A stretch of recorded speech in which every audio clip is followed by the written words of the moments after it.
प्रश्न आपके परीक्षाओं में पूछे जाएंगे।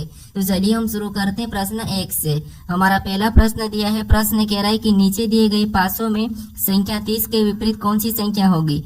यानी हमें यहाँ पर दो पासे दिए हैं, इनमें संख्या 30 के विपरीत कौन सी संख्या होगी ये हमें बताना है। तो जब भी आपको दो पासे दिए जाएंगे तो सबसे पहले आपको क्या करना है, उन दो पासों में कॉमन संख्या देखना है। यहाँ पर अगर हम कॉमन संख्या देखते हैं तो यहाँ पर हमें 50 और 60 दोनों पासों में कॉमन संख्या देखने को मिल रही है। तो जब भी पासों में डबल कॉमन संख्या मिलती है तो वहां पर जो बची हुई संख्या क्या होती है, वो एक दूसरे के विपरीत होती है। तो यहाँ पर हमें किसका विपरीत पूछा है, तो यहाँ पर हमें 30 का विपरीत पूछा है। तो इसका विपरीत यहाँ पर क्या है, 70 है। तो हमारा ऑप्शन नंबर यहाँ पर बी वाला सही जवाब हो जाएगा। ठीक है, अब चलिए हम बढ़ते हैं प्रश्न 2 पे। अब दूसरे नंबर का प्रश्न दिया है। प्रश्न कह रहा है कि उस विकल्प का चयन करें जिस प्रकार दूसरी संख्या पहली संख्या से संबंधित है उसी प्रकार चौथी संख्या का संबंध तीसरी संख्या से बताइए।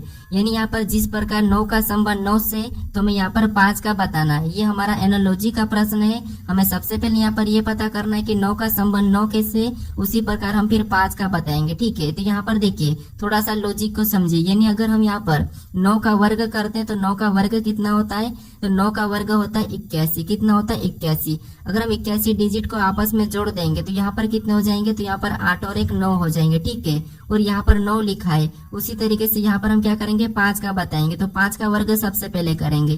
तो 5 का वर्ग कितना होता है, तो 5 का वर्ग होता है 25। कितना होता है, 25। और 25 के डिजिट को भी आपस में जोड़ देंगे तो यहाँ पर कितने हो जाएंगे, तो यहाँ पर 7 हो जाएंगे। ठीक है, तो जो प्रश्नवाचक चिन्ह दिया यहाँ पर क्या होगा, 7 होगा। तो ऑप्शन में देखिए 7 कहाँ पर है, तो ऑप्शन नंबर सी में दिया है। तो ऑप्शन नंबर सी हमारे यहाँ पर सही जवाब हो जाएगा। ठीक है, अब चलिए हम बढ़ते हैं प्रश्न 3 पे।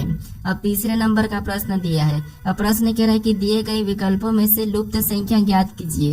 यानी हमें यहाँ पर एक प्रश्नवाचक चिन्ह दिया है, यहाँ पर कौन सी संख्या होगी ये हमें बताना है। तो जब भी आपको लुप्त संख्या के प्रश्न को सोल्व करना है तो सबसे पहले आपको क्या करना है कि प्रश्नवाचक चिन्ह कहाँ पर दिया है वो देखना है। तो प्रश्नवाचक चिन्ह हमें यहाँ पर नीचे दिया है। तो सबसे पहले आपको पता करना है कि नीचे 27 कैसे लिखा है और यहाँ पर नीचे 24 कैसे लिखा है, ये सबसे पहले तो आपको पता करना है। अब जिस तरीके से यहाँ पर 24 लिखा है और उसी तरीके से यहाँ पर 27 लिखा है, सेम तरीके से फिर आपको यहाँ पर संख्या बताना है। ठीक है, तो यहाँ पर हमें क्या दिया है, 24 दिया है। ठीक है, तो हमें 24 का पता करना है। तो ऊपर संख्या हमारी क्या है, थोड़ी सी बड़ी संख्या, तो यहाँ पर हम जोड़ नहीं सकते तो क्या करेंगे, घटाएंगे।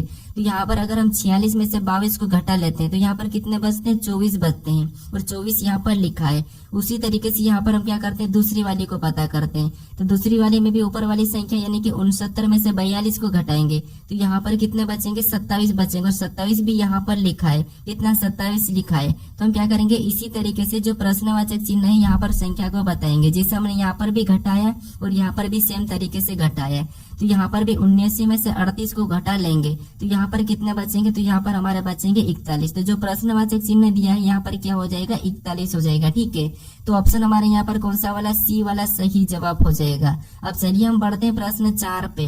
अब 4 नंबर का प्रश्न दिया है। अब प्रश्न कह रहा है कि आकृति का अध्ययन करें और बताइए कार्डबोर्ड और प्लास्टिक से कितने डिब्बे बने हैं। यानी हमें यहाँ पर इस आकृति का अध्ययन करना है। ठीक है, तो जैसे यहाँ पर हमें जो त्रिभुज दिखाई दे रहा है, ठीक है, इसके अंदर जितनी भी संख्या है वो सभी की सभी अपने आप में क्या है, कार्डबोर्ड है। उसके बाद हमें यहाँ पर क्या दिखाई दे रहा है, तो यहाँ पर हमें आयत दिखाई दे रहा है। और आयत के अंदर भी जितनी भी संख्या है वो सभी के सभी अपने आप में क्या है, बॉक्स है। उसके बाद हमें यहाँ पर और दिखाई दे रहा है जो कि व्रत है। तो व्रत के अंदर भी जितनी भी संख्या है वो सभी की सभी अपने आप में क्या है, तो प्लास्टिक है। ठीक है, तो हमें यहाँ पर एक ऐसी संख्या देखना है जो तीनों के अंदर हो। ठीक है, क्योंकि यहाँ पर कार्डबोर्ड और प्लास्टिक से कितने डिब्बे बने हैं ये प्रश्न पूछा है। तो यहाँ पर तीनों के अंदर देखेंगे तो यहाँ पर देखिए बॉक्स में यहाँ पर 285 पे हमारा केवल बॉक्स के अंदर है। कार्डबोर्ड हमारा यहाँ पर केवल यहाँ पर कार्डबोर्ड यानी 420 यानी कार्डबोर्ड के अंदर है। उसके बाद यहाँ पर 685 को देखेंगे तो कार्डबोर्ड और यहाँ पर बॉक्स के अंदर है। 365 को देखेंगे तो यहाँ पर हमारे यहाँ पर प्लास्टिक और हमारा यहाँ पर कहाँ पर है, तो बॉक्स के अंदर है। और यहाँ पर 250 को देखेंगे तो ये केवल हमारा प्लास्टिक के अंदर है। तो बचा कौन सा, हमारे यहाँ पर 20 वाला बचा है। तो यही वाला हमारे यहाँ पर सही जवाब होगा। ठीक है, तो ऑप्शन नंबर हमारे यहाँ पर डी वाला सही जवाब हो जाएगा। अब चलिए हम बढ़ते हैं प्रश्न 5 पे। अब 5 नंबर का प्रश्न दिया है। अब प्रश्न कह रहा है कि किसी निश्चित कोड भाषा में डिजिट को TIGID और कोड को EDOC के रूप में लिखा जाता है तो टाइप को किस प्रकार लिखा जाएगा ये प्रश्न पूछा है। ठीक है, तो ये हमारा कोडिंग डिकोडिंग का प्रश्न है। हमें सबसे पहले यहाँ पर ये पता करना है कि डिजिट का ये कोड कैसे लिखा है और यहाँ पर कोड का ये कोड कैसे लिखा है ये पता करना है। ठीक है, फिर सेम तरीके से हमें यहाँ पर टाइप का बताना है। तो यहाँ पर देखिए जो हमें डिजिट में जो अक्षर दिखाई दे रहे हैं वही की वही अक्षर हमें यहाँ पर भी दिख रहे हैं और यहाँ पर कोड में भी जो अक्षर दिखाई दे रहे हैं वही की वही अक्षर हमें यहाँ पर भी दिखाई दे रहे हैं। यानी कि यहाँ पर देखिए जो डिजिट के अक्षर है उन्हें क्या करा यहाँ पर घुमा फिरा कर लिख रहा है। ठीक है, तो अगर हम यहाँ पर ध्यान से देखेंगे तो यहाँ पर देखिए टी से शुरू करा है तो यहाँ पर पीछे से लिखा है। ठीक है, पीछे से टी, उसके बाद यहाँ पर आई, उसके बाद यहाँ पर जी, उसके बाद यहाँ पर आई, उसके बाद यहाँ पर डी, यानी ये पीछे से लिखा है। उसी तरीके से अगर हम कोड में देखेंगे तो यहाँ पर भी पीछे से लिखा है ई, उसके बाद डी, उसके बाद ओ, उसके बाद सी, तो यहाँ पर भी ये पीछे से ही लिखा है। तो हम भी क्या करेंगे सेम तरीके से टाइप में भी पीछे से बताएंगे। ठीक है, तो सबसे पहले पीछे से लिखेंगे तो क्या आएगा ई आएगा, उसके बाद क्या आएगा तो पी आएगा और पी के बाद क्या आएगा तो पी के बाद वाई आएगा। ठीक है, और वाई के बाद क्या आएगा तो वाई के बाद टी आ जाएगा। तो ये हमें ऑप्शन में देखना है। तो ऑप्शन में देखेंगे ई टी वाई टी, तो हमें ऑप्शन नंबर बी में दिया है तो ऑप्शन नंबर बी हमारा यहाँ पर सही जवाब हो जाएगा। ठीक है, अब चलिए हम बढ़ते हैं प्रश्न 6 पे। अब 6 नंबर का प्रश्न दिया है। अब प्रश्न कह रहा है कि नीचे दिए गए विकल्पों में से असंगत संख्या का चयन कीजिए। यानी हमें यहाँ पर 4 विकल्प दिए, इनमें से 3 किसी न किसी तरह से समान है, एक अलग है, उसी का हमें क्या करना है यहाँ पर चयन करना है। ठीक है, तो यहाँ पर देखिए अगर हम यार 22 को पलटा देंगे तो यहाँ पर क्या होगा 22 ही होगा। 34 को अगर पलटा देंगे तो 43 होगा। 58 को पलटा देंगे तो 85 होगा और 45 को पलटा देंगे तो यहाँ पर क्या होना चाहिए था, यहाँ पर होना चाहिए 54। ठीक है, कितना होना चाहिए 54 होना था, लेकिन यहाँ पर क्या है 45 लिखा है। तो यही हमारा सही जवाब होगा क्योंकि यही हमारा क्या है असंगत है। ठीक है, अब चलिए हम बढ़ते हैं प्रश्न 7 पे। अब 7 नंबर का प्रश्न दिया है। अब प्रश्न कह रहा है कि नीचे दी गई श्रृंखला श्रेणी में प्रश्न चिन्ह के स्थान पर कौन सी संख्या होगी। यानी श्रृंखला में एक प्रश्नवाचक चिन्ह दिया है, यहाँ पर कौन सी संख्या होगी यह हमें बताना है। तो जब भी हम श्रृंखला के प्रश्न को सोल्व करते हैं तो सबसे पहले हम संख्या को ध्यान से देखते हैं कि संख्या कैसे लिखिए। जैसे यहाँ पर देखिए 15 के बाद 75 लिखा है, 75 के बाद 18 लिखा है, 18 के बाद 78 लिखा है, 78 के बाद 31 लिखा है, 31 के बाद 81 लिखा है। तो ये संख्या कैसे लिखी है, इन्हीं संख्या का पता करके हम क्या करेंगे अगली संख्या को बताएंगे। तो अगर हम संख्या को ध्यान से देखते हैं तो संख्या हमारी कभी अचानक से बढ़ रही है, कभी अचानक से घट रही है। तो ऐसी कंडीशन में हमें क्या करना है, यहाँ पर एक छोड़ के एक देखना है। ठीक है, तो यहाँ पर एक छोड़ के एक देखेंगे तो 15 से 18 को देखेंगे तो यहाँ पर कितना प्लस हुआ, तो यहाँ पर 3 प्लस हुआ है। फिर हम 18 से 21 को देखेंगे तो यहाँ पर कितना प्लस हुआ, तो यहाँ पर भी 3 प्लस किया है। तो आगे वाली संख्या बताने के लिए हम क्या करेंगे, यहाँ पर भी 3 को प्लस कर लेंगे। ठीक है, क्या करेंगे 3 को प्लस करेंगे। तो यहाँ पर 21 में 3 को प्लस करेंगे तो यहाँ पर क्या हो जाएगा 24 हो जाएगा। ठीक है, तो ऑप्शन में देखिए 24 कहाँ पर है, तो ऑप्शन नंबर सी में दिया है, तो ऑप्शन नंबर सी हमारा यहाँ पर सही जवाब हो जाएगा। अब चलिए हम बढ़ते हैं प्रश्न 8 पे। अब 8वें नंबर का प्रश्न दिया है। अब प्रश्न कह रहा है एक पुरुष की ओर इशारा करते हुए प्रदीप ने कहा कि वह मेरी माँ के पिता का पुत्र है। तो पुरुष का प्रदीप से किस प्रकार संबंधित है ये प्रश्न पूछा है। यानी ये पुरुष प्रदीप का क्या लगेगा ये प्रश्न पूछा है। ठीक है, तो जब भी आपको इशारा करने वाले प्रश्न मिले तो आपको क्या करना है, अपने आप को खुद को लेके प्रश्न को सोल्व करना है। ठीक है, जिससे यहाँ पर प्रश्न कह रहा है कि एक पुरुष की ओर इशारा करते हुए प्रदीप ने कहा, यानी आपने किसी भी पुरुष की ओर इशारा करते हुए किसने कहा, आपने कहा। ठीक है, मान लीजिए आपने कहा, आपने क्या कहा कि वह मेरी माँ के पिता, यानी आपकी माँ के पिता मतलब आपके नाना जी का पुत्र है, यानी कि आपके नाना जी का पुत्र है, तो वो आपका क्या लगेगा, तो आपके नाना जी का पुत्र है तो वो आपका क्या लगेगा, मामा लगेगा। ठीक है, क्या लगेगा, मामा लगेगा। तो ऑप्शन में देखिए मामा कहाँ पर है, तो ऑप्शन नंबर सी में दिया है, तो ऑप्शन नंबर सी हमारा यहाँ पर सही जवाब हो जाएगा। ठीक है, अब चलिए हम बढ़ते हैं प्रश्न 9 पे। अब 9 नंबर का प्रश्न दिया है। अब प्रश्न कह रहा है कि दी गई आकृति को दाहिनी ओर रखा जाए तो दर्पण प्रतिबिंब कैसा बनेगा। यानी इस आकृति को दाहिनी ओर रखेंगे तो इसका दर्पण प्रतिबिंब कैसा बनेगा ये प्रश्न पूछा है। ठीक है, तो यहाँ पर देखिए जो ऊपर वाला हिस्सा इसका तो आपस में यहाँ पर कोई भी फर्क नहीं पड़ेगा, लेकिन जो नीचे वाला हमें चिन्ह दिख रहा है ये चिन्ह किधर हो जाएगा, तो ये चिन्ह हमारा कुछ इस टाइप से हो जाएगा। कैसा हो जाएगा, इस टाइप से हो जाएगा। तो ये हमें ऑप्शन में देखना है। तो नीचे देखेंगे तो यहाँ पर हमें ऑप्शन नंबर ए में देखने को मिल रहा है, ऑप्शन नंबर बी में नहीं है, ऑप्शन नंबर सी में भी नहीं है, ऑप्शन नंबर डी में भी नहीं है। तो केवल हमारा यहाँ पर ऑप्शन कौन सा वाला, ए वाला यहाँ पर सही जवाब होगा। ठीक है, कौन सा होगा, ऑप्शन नंबर ए। अब चलिए हम बढ़ते हैं प्रश्न 10 पे। अब 10 नंबर का प्रश्न दिया है। अब प्रश्न कह रहे हैं कि नीचे दिए गए विकल्पों में से संबंधित शब्दों को चुनिए। यानी जिस प्रकार यहाँ पर मार्च का संबंध मई से है तो यहाँ पर हमें जनवरी का बताना है, ठीक है। तो ये भी हमारा एनालॉजी का ही प्रश्न है। हमें सबसे पहले यहाँ पर ये पता करना है कि मार्च का संबंध मई से कैसे, उसी प्रकार फिर हम यहाँ पर जनवरी का बताएंगे, ठीक है। तो यहाँ पर देखिए मार्च के बाद कौन सा महीना आता है, तो अप्रैल और फिर मई आता है, यानी कि अप्रैल को छोड़ के यहाँ पर लिखा है मई, तो उसी तरीके से यहाँ पर हम जनवरी के बाद एक महीने को छोड़ के बताएंगे। तो जनवरी के बाद क्या आता है फरवरी, और फरवरी को छोड़ देंगे तो यहाँ पर क्या होना चाहिए, तो यहाँ पर मार्च होना चाहिए, लेकिन मार्च हमारे पास ऑप्शन में नहीं है, तो यहाँ पर हम दूसरे तरीके से प्रश्न को सोल्व करेंगे।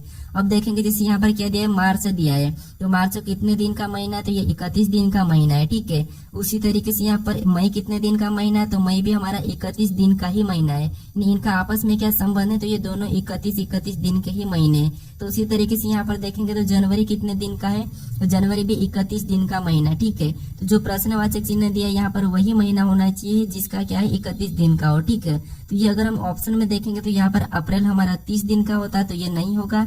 दिसंबर हमारा 31 का होता है, तो ऑप्शन नंबर हमारा यहाँ पर बी वाला सही जवाब होगा, ठीक है। कौन सा, ऑप्शन नंबर बी। अब चलिए हम बढ़ते हैं प्रश्न 11 पे। अब 11 नंबर का प्रश्न दिया है। अब प्रश्न ये करे कि श्याम का पश्चिम की ओर सम्मुख है, वह पहले दाईं और फिर बाईं ओर मुड़ जाता है, तो बताइए अब वह किस दिशा में जा रहा है। यानी ये हमारा दिशा और दूरी का प्रश्न है, ठीक है। तो आपको सबसे पहले यहाँ पर दिशा और दूरी का पता होना चाहिए। जैसे यहाँ पर देखिए दिशा और दूरी कैसी होती है, तो ऊपर की ओर उत्तर होता है, और नीचे की ओर दक्षिण होता है, राइट में पूर्व होता है, और लेफ्ट में पश्चिम होता है, ठीक है। ये दिशा और दूरी है। हमें यहाँ पर प्रश्न पूछा कि श्याम का पश्चिम की ओर सम्मुख था, यानी श्याम का जो मुख था वो किस तरफ था, पश्चिम की ओर, ठीक है। तो पश्चिम इधर है, ये इधर इसका मुख था, ठीक है। ये इधर घूम के खड़ा था, वहां पहले दाईं और फिर बाईं और मुड़ जाता है। तो यहाँ पर पहले दाईं और मतलब ऊपर मुड़ा है, फिर ये क्या है बाईं और मुड़ा, तो ये इधर मुड़ा है, ठीक है। अब प्रश्न ये कह रहा है कि तो बताइए अब वह किस दिशा में जा रहा है, तो ये वापस से इधर ही जा रहा है, तो इधर ही हमारी कौन सी दिशा है, तो इधर हमारी पश्चिम दिशा है, तो ये पश्चिम दिशा में जा रहा है, ठीक है। तो ऑप्शन हमारा यहाँ पर कौन सा वाला, बी वाला सही जवाब हो जाएगा। अब चलिए हम बढ़ते हैं प्रश्न 12 पे। अब 12 नंबर का प्रश्न दिया है। अब प्रश्न कह रहा है कि उस वेन आरेख का चयन करें जो दिए गए वर्गों के बीच के संबंध को ढंग से निरूपित करता है। यानी हमें यहाँ पर संगीत दिया है, आवाज दिया और नृत्य दिया है। इसका वेन आरेख कैसा बनेगा ये प्रश्न पूछा है, ठीक है। तो जब भी आपको वेन आरेख का प्रश्न सोल्व करना है तो सबसे पहले आपको तीनों शब्दों को ध्यान से देखना है कि आपस में कोई संबंध है या नहीं है। अगर आपको फिर भी समझ नहीं आता है तो फिर आपको क्या करना है, किसी भी एक शब्द का आरेख बनाना है। जैसे यहाँ मान लीजिए हम क्या करते हैं, संगीत का आरेख बना लेते हैं। तो ये हमने किसका डायग्राम बना लिया, संगीत का बना लिया, ठीक है। उसके बाद हम क्या करेंगे, यहाँ पर दूसरे शब्द का बनाएंगे, जो कि दूसरा शब्द में दिया है आवाज। तो आवाज का बनाने से पहले आपको देखना कि जो आपने पहले वाले शब्द का डायग्राम बनाया है क्या उससे आपस में संबंध है या नहीं है। तो आप कहोगे हाँ संगीत में से क्या निकलता है, आवाज निकलता है, तो आवाज संगीत के अंदर आ जाएगा, ठीक है। कहाँ जाएगा, अंदर आ जाएगा, तो ये इसके अंदर होगा। फिर हम यहाँ पर क्या करेंगे, तीसरे शब्द का बनाएंगे, जो कि तीसरा शब्द में यहाँ पर नृत्य दिया है, ठीक है। तो हम तीसरा शब्द का भी डायग्राम बनाने से पहले देखेंगे कि यहाँ पर नृत्य और आवाज का कोई संबंध है या तो नहीं है। फिर यहाँ पर देखेंगे तो देखिए नृत्य और आवाज में आपस में कोई संबंध नहीं है, नृत्य और संगीत में भी आपस में कोई संबंध नहीं है। तो यहाँ पर इसका डायग्राम कैसा बनेगा, तो इसका डायग्राम इसका अलग बन जाएगा, ठीक है। तो ये वाला डायग्राम हमें क्या करना है, ऑप्शन में देखना है। तो ऑप्शन नंबर हमें यहाँ पर देखिए डी में दिया है, तो ऑप्शन नंबर डी हमारा यहाँ पर सही जवाब हो जाएगा, ठीक है। अब चलिए हम बढ़ते हैं प्रश्न 13 पे। अब 13 नंबर का प्रश्न दिया है। अब प्रश्न कह रहा है कि यदि जे का अर्थ गुणा, के का अर्थ भागित, क्यू का अर्थ प्लस, टी का अर्थ माइनस हो तो समीकरण का मान क्या होगा, ये प्रश्न पूछा है। यानी समीकरण में हमें यहाँ पर लेटर दिए, तो इन लेटर के स्थान पर हमें क्या करना है, चिन्हों को रखना है और समीकरण को सोल्व करना है, ठीक है। तो सबसे पहले हम यहाँ पर लिखेंगे 27 को, और 27 के बाद हमें यहाँ पर कौन सा लेटर दिया है, तो के दिया है, और के का अर्थ यहाँ पर क्या कहा, तो के का अर्थ भागित कहा, तो यहाँ पर हम भागित का चिन्ह लगाएंगे और अगली संख्या को लिख लेंगे, ठीक है। उसके बाद हमें यहाँ पर जे दिया है, और जे का अर्थ यहाँ पर क्या कहा है, गुणा कहा, तो यहाँ पर हम गुणे का चिन्ह लगाएंगे और अगली संख्या 3 को वैसे ही लिख लेंगे। उसके बाद हमें यहाँ पर क्यू दिया है, और क्यू का अर्थ यहाँ पर क्या कहा है, प्लस का है, तो यहाँ पर हम क्या करेंगे, प्लस का चिन्ह लगाएंगे और अगली संख्या वैसे ही लिख लेंगे। उसके बाद हमें यहाँ पर क्या दिया है, टी दिया है, और टी का अर्थ यहाँ पर क्या कहा, तो टी का अर्थ यहाँ पर माइनस कहा, तो यहाँ पर हम माइनस लगाएंगे और अगली संख्या को वैसा ही लिख लेंगे, ठीक है। अब हम क्या करेंगे, इसको बोर्ड मास रूल पे सोल्व करेंगे। तो सबसे पहले यहाँ पर हम भाग देंगे, तो ये कितनी बार में जाएगा, 3 बार में जाएगा, और 3 बार में गया, ठीक है। उसके बाद ऊपर वाली संख्या को हम वैसा ही उतार लेंगे। उसके बाद क्या करेंगे, इसमें हम गुणा करेंगे, ठीक है। तो यहाँ पर ऊपर उतारने के बाद इसमें आपस में गुणा करेंगे, तो यहाँ पर कितना होगा, 3 3 9, और 9 में प्लस 8 कर लेंगे, ठीक। क्या करेंगे, प्लस 8 माइनस 4, तो यहाँ पर 9 में 8 को जोड़ेंगे तो यहाँ पर कितने हो जाएंगे, तो यहाँ पर हमारे 17 हो जाएंगे, और 17 में से -4 करेंगे तो यहाँ पर हमारे बराबर कितने बचेंगे, तो बराबर हमारे 13 बचेंगे। तो 13 हमें ऑप्शन में देखना है, तो ऑप्शन नंबर हमारे यहाँ पर ए में दिया है, तो ऑप्शन नंबर ए हमारे यहाँ पर सही जवाब हो जाएगा। ठीक है, अब चलिए हम बढ़ते हैं प्रश्न 14 पे। अब 14 नंबर का प्रश्न दिया है। अब प्रश्न कह रहा है कि दिए गए प्रश्न